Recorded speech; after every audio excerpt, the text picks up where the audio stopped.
Hey, welcome back to Questy's Rant Farm. This is the frightful 5th edition. I'm really sorry. These are gonna get nerdier as we go on. These little nicknames, and I'll run out of them soon, so don't worry about it.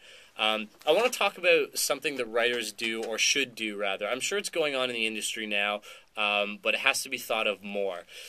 Writers, when they come off of a storyline or a book, they have to mandate the company that handles these characters. You know, we're talking Marvel or DC, with main villains or main heroes.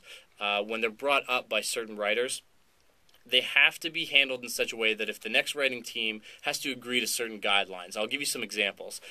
Two from DC. We have a villain from the Flash universe called Zoom, and then we also have the JLA villain Prometheus.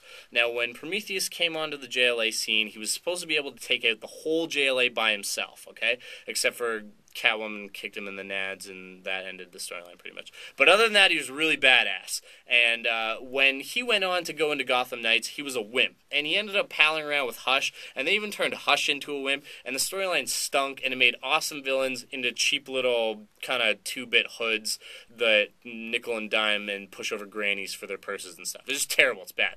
Okay? And then Zoom, which is really awesome. He's supposed to be kind of like the anti-Flash, but he's faster than him, and he basically lives in the Speed Force and in the time stream.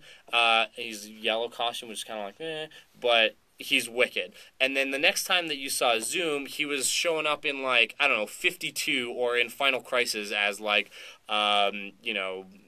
lackeys of other crime bosses. It's stupid. He would never do that, and he would never time travel just to make a point and stuff like that. He's supposed to be the ultimate bad guy. What I'm saying here is these characters were brought up by Morrison and Jeff Johns, and they were brought to be kind of like the new bad guys to rival Lex Luthor, and at such a standard that would rival characters like the whole Justice League and the Flash at his most powerful peak when Jeff Johns was writing them. And now they've been brought down to a level where you're sticking them in books like Trinity, in panels where you have no idea what they're doing or connected to the storyline because they're just there for background.